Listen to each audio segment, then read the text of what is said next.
The morning sun filtered through the floor-to-ceiling windows of Sterling Tech Corporation's 42nd floor, casting long shadows across the pristine marble floors. Victoria Chen stood in the elevator, her heart racing as the numbers climbed higher. She smoothed down her simple navy blazer, the nicest piece of clothing she owned, and checked her reflection in the polished steel doors. Her long black hair was pulled back in a neat ponytail, and she wore minimal makeup, presenting a stark contrast to the glamorous executives she'd glimpsed in the lobby. The elevator chimed softly as it reached the executive floor. Victoria stepped out, her modest heels clicking against the marble as she made her way toward the boardroom. She clutched her tablet and a worn leather portfolio that had belonged to her father. Small piece of home in this gleaming corporate world. Victoria. Benjamin Torres, the kind-hearted head of research and development, appeared beside her. His warm smile immediately eased some of her tension. "Ready for your big moment?" "As ready as I'll ever be," Victoria replied, grateful for his encouragement. Benjamin had been her mentor during her 6-month internship, the only person who seemed to truly believe in her potential. "Remember, your work speaks for itself. Don't let anyone make you feel like you don't belong here." His words carried weight, and Victoria nodded. Drawing strength from his confidence, the boardroom doors opened, revealing a spacious conference room with a massive mahogany table surrounded by leather chairs. At the head of the table sat Marcus Sterling, the 35-year-old CEO whose piercing blue eyes and sharp jawline had graced countless magazine covers. His dark hair was perfectly styled, and his charcoal suit probably cost more than Victoria's monthly rent. To his right sat Natasha Wilde, the vice president of innovation, whose platinum blonde hair was swept into an elaborate updo. Her crimson dress hugged her curves perfectly, and her emerald eyes held a calculating coldness that made Victoria's skin crawl. Diamond earrings caught the light as she turned to whisper something to Marcus. Well, Natasha's voice carried across the room as Victoria entered. "Is this our little intern?" I was expecting someone more substantial for such an important presentation. Marcus looked up from his documents, his gaze sweeping over Victoria with barely concealed disdain. "Benjamin, are you certain she's ready for this? This is a $50 million project we're discussing, not a college science fair." Victoria felt heat rise to her cheeks, but kept her composure. "Good morning, Mr. Sterling. Thank you for this." Opportunity? Natasha laughed, the sound sharp and mocking. "Darling, this is Sterling Tech, not a charity organization. We deal with cutting-edge innovation here, not amateur hour." The other executives around the table lolled impeccably. Dressed men and women exchanged amused glances. Victoria noticed how they looked at her. A young woman in off-the-rack clothing who clearly didn't belong in their exclusive world. Marcus leaned back in his chair, his expression skeptical. "I have to admit, I'm curious to see what someone from your ... background thinks they can contribute to our AI development program." "My background?" Victoria asked quietly, though she knew exactly what he meant. "Well, you're not exactly from our usual recruiting pool, are you?" Marcus gestured dismissively. "State school, working-class family, no connections in the industry. Benjamin insisted we give you this chance, but I have to wonder if we're wasting valuable time." Natasha's smile was predatory. "Perhaps we should set more appropriate expectations. Maybe a nice administrative role would be more suitable. Something that doesn't require the kind of sophisticated thinking our clients expect." Victoria's grip tightened on her portfolio. Every instinct told her to defend herself, to reveal the truth about her credentials and achievements. But she had learned long ago that actions spoke louder than words, especially in rooms like this where power and prejudice walked hand in hand. "I understand your concerns," Victoria said calmly, moving toward the presentation screen. "Perhaps it would be best if I simply showed you what I've been working on." Benjamin gave her an encouraging nod from across the room. Marcus checked his expensive watch with obvious impatience, while Natasha examined her perfectly manicured nails as if the entire proceeding bored her. 5 minutes, Marcus declared. "That's all the time I can spare for this exercise." Victoria connected her tablet to the display system, her hands steady despite the dismissive atmosphere. As the screen came to life, She took a deep breath and prepared to change everything they thought they knew about her. The room was about to learn that appearances could be very deceiving indeed. Victoria's fingers moved across her tablet with practiced precision as the presentation began. The first slide appeared on the massive screen. Project Nexus, Adaptive Learning AI Architecture. The title was simple, unassuming, but what followed would shatter every preconception in the room. "What you're about to see," Victoria began, her voice gaining strength with each word, "is a neural network design that can learn and adapt in real time without requiring massive data sets or cloud processing power." Marcus glanced at his watch again, but something in Victoria's tone made him look up. Natasha was still examining her nails. Though her expression had shifted slightly, Victoria tapped her tablet, and complex algorithms filled the screen. Traditional AI requires thousands of hours of training data and enormous computational resources. This system learns from just 3 examples and can operate on a standard smartphone processor. The room's energy began to shift. Dr. Harrison Webb, Sterling Tech's Chief Technology Officer, leaned forward in his chair. That's theoretically impossible.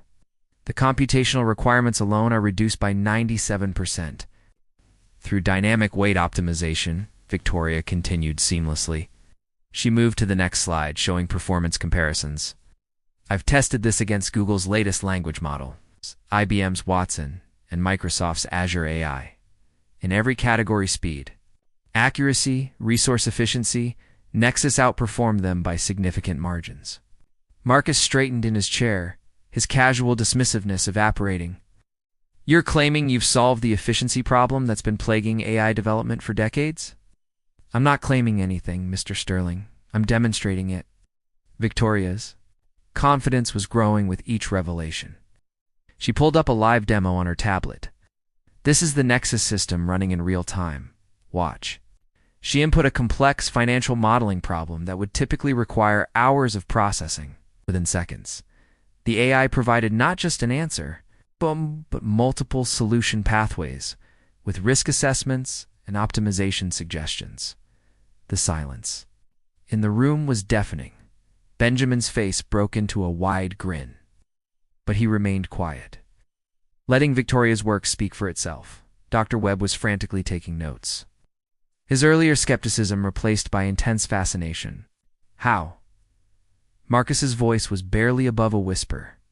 "How is this possible?" Victoria moved closer to the screen, her earlier nervousness completely gone.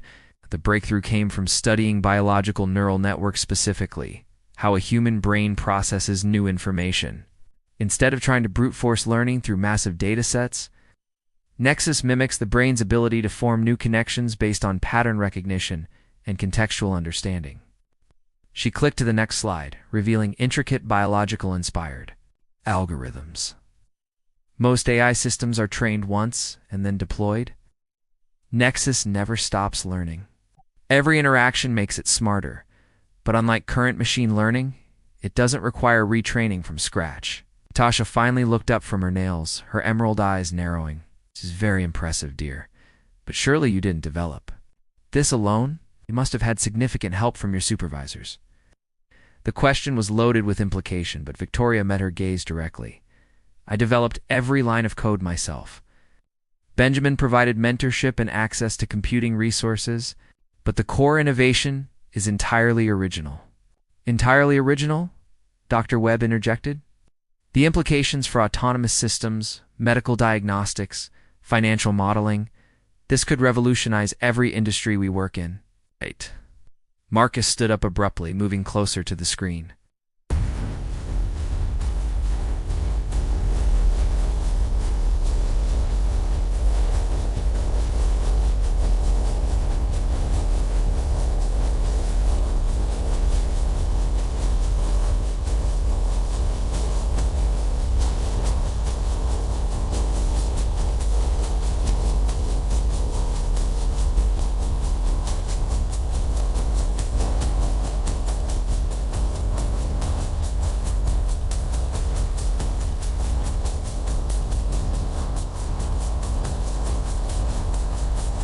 A summer is enough. First time he was looking at Victoria not as an inconvenient intern, but as the brilliant mind behind a potential billion-dollar breakthrough. "What kind of processing power did you use for development?" he asked, his business instincts kicking in. "My laptop," Victoria replied simply. "A 3-year-old consumer model with 16 gigabytes of RAM?" The room erupted in murmurs. Several executives were now on their phones, clearly excited about what they were witnessing. Marcus studied Victoria with new eyes, taking in details he'd missed before.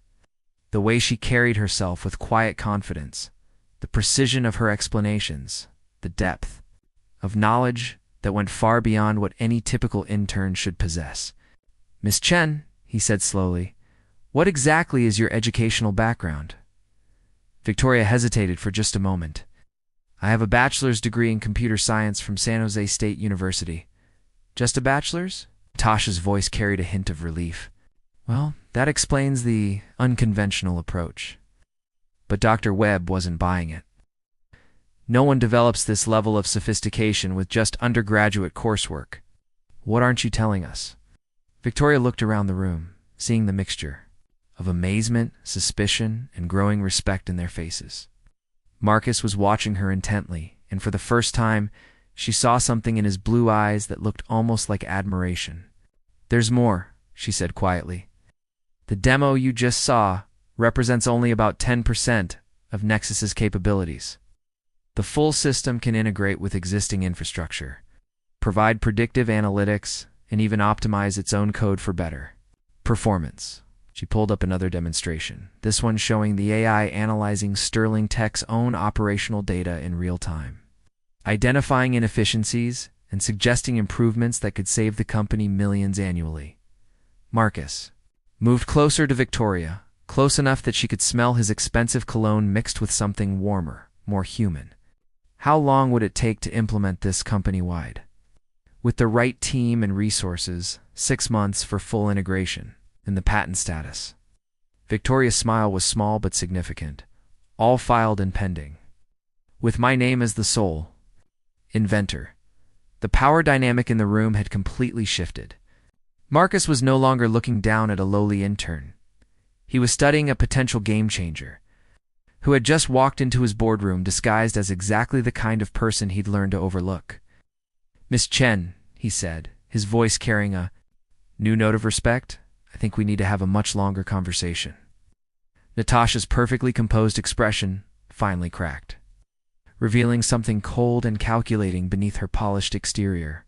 She was beginning to realize that her comfortable position at the top of Sterling Tech's hierarchy had just been threatened by someone she'd dismissed as insignificant.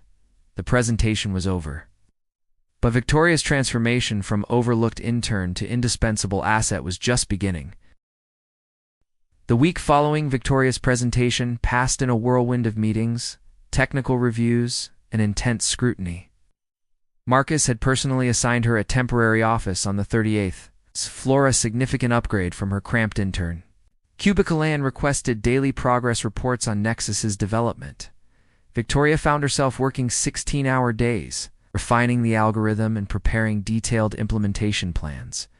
She barely noticed the envious glances from other employees, or the whispered conversations that stopped when she entered a room. What she couldn't ignore was Natasha's increasingly hostile behavior. It started subtly. Important emails would mysteriously disappear from Victoria's inbox. Key files would be moved or deleted from shared servers. Meeting invitations would arrive with incorrect times or locations. Victoria initially attributed these incidents to system glitches, but the pattern was becoming impossible to ignore. On Friday afternoon, Victoria was summoned to Marcus's corner office. The space was a study in controlled luxury floor-to-ceiling. Windows offered a breathtaking view of the city's skyline, while modern art pieces and awards lined the walls. Marcus stood with his back to her, silhouetted against the afternoon sun. "Please sit," he said, without turning around. His voice carried a tension Victoria hadn't heard before. She settled into one of the leather chairs facing his desk, noting how different this meeting felt from their first encounter. Marcus finally turned, and she was struck by how tired he looked. His usually perfect hair was slightly disheveled, and there were dark circles under his blue eyes. "I've been thinking about our conversation all week," he began, moving to his desk, but remaining standing. "Oh, not that." "About your potential here at Sterling Tech. About what this could mean for both of us." Victoria felt her pulse quicken at the way he said "both of us," the words carrying an undertone that went beyond professional collaboration. "I've also been thinking about the obstacles we're facing," Marcus continued, his gaze intense. "Natasha has been raising concerns about rushing into partnership with someone so new to our environment." "What kind of concerns?" Victoria asked, though she suspected she already knew. Marcus moved closer, perching on the edge of his desk. The proximity sent an unexpected flutter through Victoria's stomach. "She's questioning your experience, your ability to handle the pressure of a major corporate environment. She suggested that perhaps we should bring in a more senior developer to oversee the project." Victoria's hands clenched in her lap. "Oversee my project? The one I developed entirely on my own?" "I know how that sounds," Marcus said softly, "but I need you to understand the politics at play here. Natasha has been with this company for 8 years. She has the board's ear, significant influence with our investors. If she decides you're a threat, a threat to what? To the company's success. Because that's what Nexus represents, unprecedented success." Marcus leaned forward, and Victoria caught a glimpse of something vulnerable in his expression. A threat to the established order. To people who are used to being the smartest person in the room. Their eyes met, and for a moment, the corporate pretense fell away. Victoria saw not the intimidating CEO, but a man caught between doing what was right and maintaining the delicate power balance that kept his company running. "What are you asking me to do?" Victoria's voice was barely above a whisper. "I'm asking you to be careful, to watch your back, and to trust me when I say that. I'm trying to protect both you and this project." Before Victoria could respond, the office door burst open. Natasha strode in wearing a form-fitting emerald dress, her heels clicking authoritatively against the hardwood floor. Her smile was sharp as a blade. "Marcus, darling, I hope I'm not interrupting anything important," she said, though her tone suggested she hoped she was doing exactly that. "Actually, Natasha, we were in the middle of perfect timing then," Natasha interrupted, settling into the chair next to Victoria with predatory grace. "I've just come from a fascinating meeting with Dr. Reinhardt from MIT. You remember him, don't you? He pioneered adaptive neural networks 3 years ago." Victoria felt ice form in her stomach. She knew exactly where this was heading. "Dr. Reinhardt was quite interested when I described our little intern's project," Natasha continued, her voice honey-sweet with poison underneath. "He mentioned some striking similarities to his own unpublished research that was presented at several closed academic conferences." Marcus's expression darkened. "What exactly are you implying, Natasha?" "I'm not implying anything, darling. I'm simply pointing out that perhaps our young prodigy isn't quite as original as she claims to be. Academic conferences can be such inspiring places, can't they, Victoria?" Victoria's mind raced. She had attended several conferences during her undergraduate years, including one where Dr. Reinhardt had presented preliminary work on neural network efficiency. But her approach was fundamentally different, built on insights he'd never explored. "Reinhardt's work focused on pre-processing optimization," Victoria said carefully. "My approach addresses the core learning architecture itself. The methodologies are completely different." "Are they?" Natasha pulled out her phone, scrolling through what appeared to be detailed notes. "Because according to Dr. Reinhardt, the mathematical foundations are remarkably similar. Similar enough that he's considering filing a patent dispute." Marcus stood abruptly, his chair rolling back with the force of his movement. "That's a serious accusation, Natasha. It's a serious situation, Marcus. If our star intern has built her revolutionary system on someone else's foundational work, we could be looking at a massive lawsuit, not to mention the reputational damage." To Sterling Tech, Victoria felt the walls of the office closing in around her. She could see the doubt creeping into Marcus's expression. The careful distance he was putting between them as legal and financial implications crashed over him. "I've never stolen anyone's work," Victoria said, her voice steady despite the turmoil. Inside her, "My research is completely original. I can provide documentation, development logs, everything." "Of course you can," Natasha said dismissively. "But documentation can be fabricated, can't it?" especially by someone clever enough to develop such sophisticated systems. Marcus was pacing now, his business mind clearly calculating risks and potential losses. Victoria realized with growing dread that she was watching him retreat behind the walls of corporate self-preservation. Perhaps, Marcus said slowly, we should postpone full implementation until we can resolve these questions definitively. That's very wise, Natasha agreed, though her eyes held a triumphant gleam.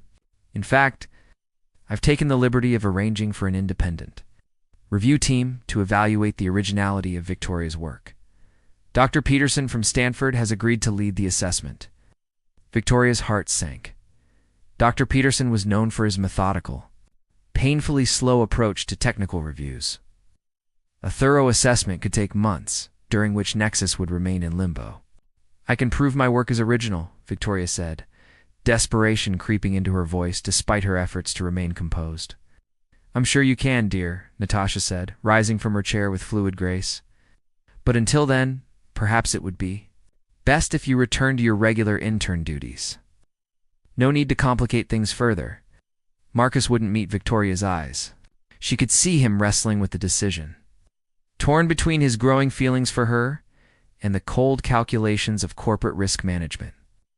Victoria, he said finally, his voice strained, maybe it would be best if we took a step back until this gets resolved. The words hit her like a physical blow. After everything she'd shown him, after the connection she'd felt growing between them, he was choosing the safe path. Choosing Natasha's version of events over trust in her. Victoria stood slowly, gathering what remained of her dignity. I understand.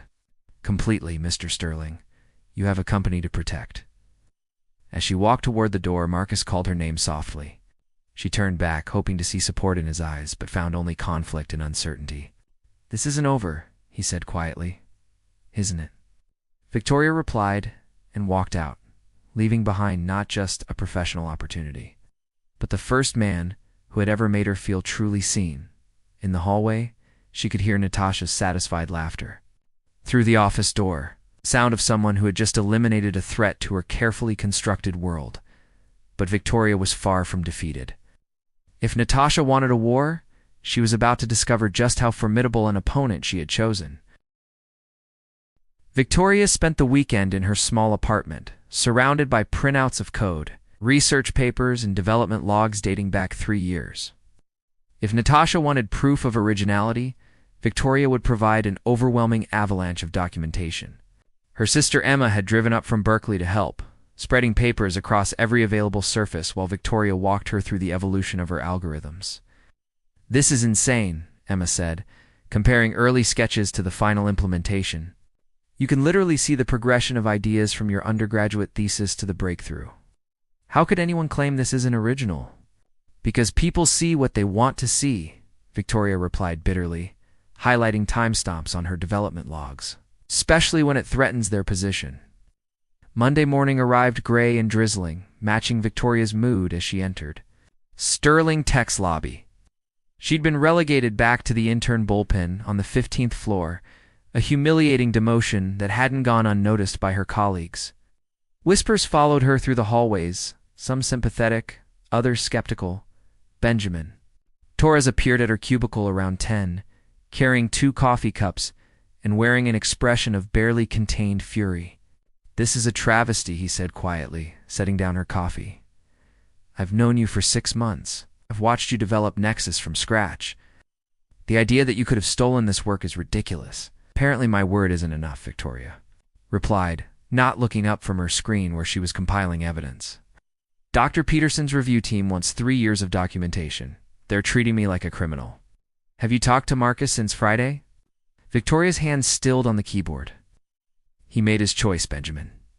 He chose to protect his company over trusting me. I don't think that's entirely fair. Marcus is under enormous pressure from the board. Natasha has been Benjamin. Victoria finally looked up, her dark eyes flashing with hurt and anger. I don't want to hear excuses for him. He looked me in the eye and chose to believe I was capable of theft rather than brilliance. Before Benjamin could respond, commotion erupted across the office. Voices were raised near the elevator bank and through the glass partition, Victoria could see a crowd gathering. Dr. Harrison Webb burst through the doors, his face flushed with excitement and something that looked like rage. "Where is she?" he demanded loudly. "Where's Victoria Chen?" Every head in the office turned toward Victoria's cubicle. She stood slowly, confusion and apprehension warring in her chest. "Dr. Webb, is something wrong?" He strode toward her, clutching a tablet and several printed documents. "Victoria, I need you to tell me something, and I need you to be completely honest. Have you ever published any academic papers?" "No, I've never." "Have you ever submitted work to any academic journals, even if it wasn't accepted?" Victoria frowned, trying to understand where this was leading. "I submitted my undergraduate thesis to the Journal of Computational Intelligence 2 years ago. It was rejected for being too theoretical." Dr. Webb's face broke into a grin that was equal parts triumph and vindication. "Victoria, what was the title of that thesis?" "Biological-Inspired Adaptive Learning Networks, a Novel Approach to Real-Time AI Development." The office had gone completely silent. Dr. Webb held up his tablet, showing what appeared to be an academic paper. "This is Dr. Reinhardt's pioneering work that Natasha referenced. The work that supposedly predates your own." He scrolled to the publication date, and Victoria's breath caught in her throat. "It was published 6 months ago. 6 months after your thesis submission.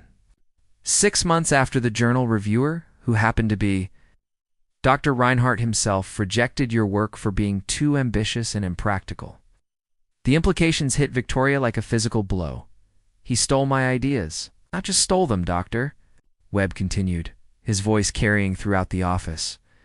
"He took your theoretical framework, simplified it, removed the most innovative elements, and published it as his own foundational research. What you've built with Nexus is what your original thesis proposed. He just couldn't figure out how to make it work." Benjamin had gone pale. That means Victoria Chen is not only innocent of any wrongdoing, she's the victim of academic theft by one of the most respected researchers in the field. And Natasha either knew this or should have known it before making her accusations. As if summoned by the mention of her name, Natasha appeared in the doorway, flanked by 2 security guards. Her usual composure was intact, but Victoria noticed a tightness around her eyes that hadn't been there before. "Dr. Webb, I believe you're causing quite a disturbance. Perhaps we should discuss this privately." "Privately." Dr. Webb's voice rose another octave. "You accuse this brilliant young woman of plagiarism based on the word of a man who stole her ideas. I think the entire company deserves to hear the truth." Natasha's mask slipped for just a moment, revealing something desperate underneath. "You're making serious accusations without proper evidence." "I have all the evidence I need." Dr. Webb held up a stack of documents, submission records, reviewer assignments, publication timelines. Everything is documented. Dr. Reinhardt reviewed Victoria's thesis, rejected it, then spent 6 months trying to recreate her work. When he couldn't match her innovation, he published a watered-down version and claimed priority. The elevator dinged, and Marcus stepped out, followed by 2 men in expensive suits Victoria didn't recognize. His hair was disheveled, his tie loosened, and he looked like he hadn't slept in days. His eyes immediately found Victoria's across the crowded office. "What's going on here?" he demanded, though his gaze never left Victoria's face. Dr. Webb stepped forward. "Marcus, we have a problem. A big one. Victoria Chen has been vindicated completely, and Natasha's accusations appear to have been made in bad faith." Marcus's expression shifted from confusion to something much more complex as Dr. Webb quickly explained the timeline of events. Victoria watched emotions play across his features: surprise, anger, and what looked like profound regret. "So you're telling me," Marcus said slowly, "that not only is Victoria innocent, but she's actually the victim of intellectual theft?" "That's exactly what I'm telling you. And there's more." Dr. Webb pulled up another document on his tablet. "I did some digging into Natasha's communications with Dr. Reinhardt. It appears they've been in contact for several weeks. Well before she raised these concerns publicly, Natasha had gone very still. her usual confident posture replaced by something more guarded. "I was conducting due diligence. You were coordinating a character assassination," Marcus interrupted, his voice cold in a way Victoria had never heard before. "You knew Dr. Reinhardt had stolen Victoria's work, and you used it to undermine her credibility." "That's a serious accusation, Marcus. I hope you have proof." "I have email records," Dr. Webb said quietly. "Detailed conversations about how to handle the Victoria problem, how to protect the company's interests by ensuring she didn't gain too much influence." The silence that followed was deafening. Victoria felt the weight of dozens of eyes on her, but she only cared about one pair. Marcus was looking at her with an expression that combined admiration, regret, and something deeper, something that made her heart race despite everything that had happened. "Victoria," Marcus said, his voice rough with emotion. "Oh, you an apology that words can't possibly convey," she replied simply. "You do?" He stepped closer, ignoring the audience around them. "I let fear and politics cloud my judgment. I should have trusted you, should have trusted what I saw in you from the beginning." "But you didn't," Victoria said, though her voice was softer now. "When it mattered most, you chose the safe path." "You're right, and I'll regret that for the rest of my life." Marcus turned to address the room. "Effective immediately, Victoria. Chen is promoted to Director of Advanced AI Development, with full authority over the Nexus project and a research team of her choosing." He turned back to Victoria, and she saw vulnerability in his eyes that transformed his entire face. "But I'm hoping you'll give me a chance to prove that I can be the man you thought I was when you first walked into that boardroom." Victoria looked around the room at Benjamin's encouraging smile, at Dr. Webb's proud expression, at her colleague's mixture of awe and respect.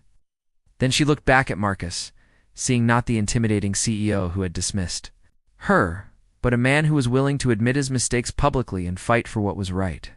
"One chance," she said quietly. "That's all anyone gets." Marcus's smile was radiant with relief and something that looked suspiciously like love. "One chance is all I need." Behind them, security was quietly escorting Natasha toward the elevators, her reign of manipulation finally at an end. But Victoria barely noticed. She was too busy looking into the eyes of a man who had finally learned to see her truly, and planning a future that was about to become extraordinary. 6 months later, Victoria stood in her corner office on the 41st floor, watching the sunrise paint the city skyline in shades of gold and amber. The space was a testament to how dramatically her life had changed. Floor-to-ceiling windows, a state-of-the-art workstation, and walls lined with patents and industry awards. But what she treasured most was the small framed photo on her desk. Herself and her team celebrating the successful launch of Nexus across Sterling Tech's global operations. A soft knock at her door interrupted her morning contemplation. Marcus entered carrying 2 steaming coffee cups and wearing the kind of smile that still made her heart skip after all these months. "Good morning, Director Chen," he said, setting her favorite lavender latte on her desk. "Ready for another day of revolutionizing the tech industry?" "Good morning, Mr. Sterling," she replied, accepting the coffee with a warmth that had nothing to do with the temperature. "I see you're still trying to win points with the boss. Is it working?" Marcus moved closer, his hand finding the small of her back in a gesture that had become natural between them. "Maybe a little," Victoria admitted, leaning into his touch. The physical chemistry that had sparked during their professional battles had evolved into something deeper, more profound. They had learned to navigate the complex dynamics of workplace romance with maturity and respect, establishing clear boundaries between their professional and personal relationships. Marcus's fingers traced gentle patterns on her spine, through the silk of her emerald blouse, a far cry from the modest clothing she'd worn during her intern days. Success had brought material comforts, but more importantly, it had brought confidence and the freedom to be authentically herself. The board meeting is in an hour, Marcus murmured against her ear, his breath sending pleasant shivers down her neck. "Think they're ready to hear about the European expansion?" Victoria turned in his arms, her hand smoothing the lapels of his charcoal suit. "They'd better be." X has increased operational efficiency by 43% and saved the company Over $200 million in the past 6 months. They're not ready to invest in expansion now. They never will be. Their lips met in a kiss that started soft and grew deeper. 6 months of built-up passion and genuine affection flowing. Between them, Victoria's hands tangled in Marcus's perfectly styled hair, messing it in a way that would have horrified him during his more image-conscious days. Now he simply pulled her closer, his hands spanning her waist as he lifted her slightly off the ground. "We should stop," Victoria whispered against his lips, though she made no move to pull away. "People will be arriving soon. Let them talk," Marcus replied, his voice rough with desire. "I'm tired of hiding how I feel about you." Victoria smiled, remembering their careful courtship over the past months. Marcus had insisted on taking things slowly, determined to prove that his feelings weren't influenced by her professional success. They had shared quiet dinners, long walks through the city, and countless conversations that revealed the depth of compatibility. Beneath their initial attraction, a sharp knock interrupted their intimate moment. Dr. Webb's voice carried through, the door with barely contained excitement. "Victoria, Marcus, you need to see this immediately." They separated reluctantly, Marcus straightening his tie, while Victoria smoothed her hair and checked her reflection in the window. They had learned to transition seamlessly between their personal and professional personas, skill that had become essential as their relationship deepened. Dr. Webb burst through the door, clutching a tablet, his usually composed demeanor replaced by boyish enthusiasm. The MIT Technology Review just published their annual list of breakthrough innovations. Nexus made the top 3. Victoria felt a surge of pride as she read the article over his shoulder. The review praised not just the technical innovation, but the ethical implementation and the positive impact on employee productivity and job satisfaction across Sterling Tech's global operations. "There's more," Dr. Webb continued, scrolling to the bottom of the article. "They want to feature you on the cover of next month's issue. The first woman under 32 received that honor." Marcus's hand found Victoria's, squeezing gently. She could see the pride shining in his blue eyes, and it meant more to her than any magazine cover ever could. "And the best part," Dr. Webb added with a grin, "Dr. Reinhardt's reputation is in ruins. 3 universities have launched investigations into his research practices, and the Journal of Computational Intelligence has issued a formal apology and recognition of your original work." Victoria nodded, feeling a sense of closure she hadn't realized she needed. The vindication was sweet, but what mattered more was the future she was building both professionally and personally. "Speaking of the future," Marcus said, his voice carrying a nervous edge that immediately caught Victoria's attention. "Victoria, there's something I need to discuss with you." Dr. Webb took the hint and excused himself, leaving them alone in the growing morning light. Marcus moved to his briefcase, retrieving a small velvet box that made Victoria's breath catch in her throat. "Before you say anything, Marcus," said quickly, "I know this might seem fast, and I know we have complicated workplace dynamics to consider. But Victoria, these past 6 months have shown me what real partnership looks like, not just in business, but in life." He dropped to one knee beside her desk, opening the box to reveal a stunning sapphire ring surrounded by diamonds, sophisticated and unique, just like their relationship. "Victoria Chen, you walked into my life and changed everything I thought I knew about success, about leadership, about love. You made me want to be a better man, and somehow you made me believe I could actually become one." Victoria's eyes filled with tears as she looked down at this powerful man who had learned humility, who had chosen love over convention, who had risked everything to defend her when it mattered most. "You don't just inspire me professionally," Marcus continued, his voice thick with emotion. "You challenge me, support me, and make me laugh in ways I never thought possible. Will you marry me? Will you build this incredible future with me, as equals, as partners, as the team we were always meant to be?" Victoria sank to her knees in front of him, framing his face with her hands. "Marcus Sterling, 6 months ago you couldn't see past my modest clothes and state school background. You're proposing to me in a corner office that represents everything I've accomplished on my own merit? Is that a yes?" Marcus asked, hope and vulnerability warring in his expression. "That's a hell yes," Victoria laughed. pulling him into a kiss that tasted like coffee and promises and the kind of future she'd never dared to dream possible. As Marcus slipped the ring onto her finger, Victoria realized that this wasn't just an ending to their story, it was a beginning. They had learned to see each other truly, to support each other's ambitions, to build something together that was stronger than either of them could be alone. The morning sun streamed through, the windows illuminating to people who had found in each other not just love, but the courage to become their best selves. Outside, the city was waking up to another day of possibilities. But inside Victoria's office, two hearts had found their home.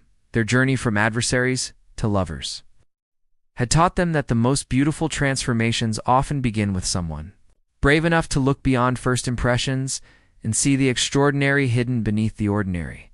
And as they held each other in the growing light, both Victoria and Marcus knew that their greatest innovations were still ahead of them, innovations they would create together, as equals, as partners, as two people who had learned that true love begins with truly seeing. The underestimated intern had become the company's most valuable asset. But more importantly, she had become the woman who taught a powerful man that the greatest strength lies in lifting others up, and that the most precious discoveries are often found in the hearts of those we initially overlook.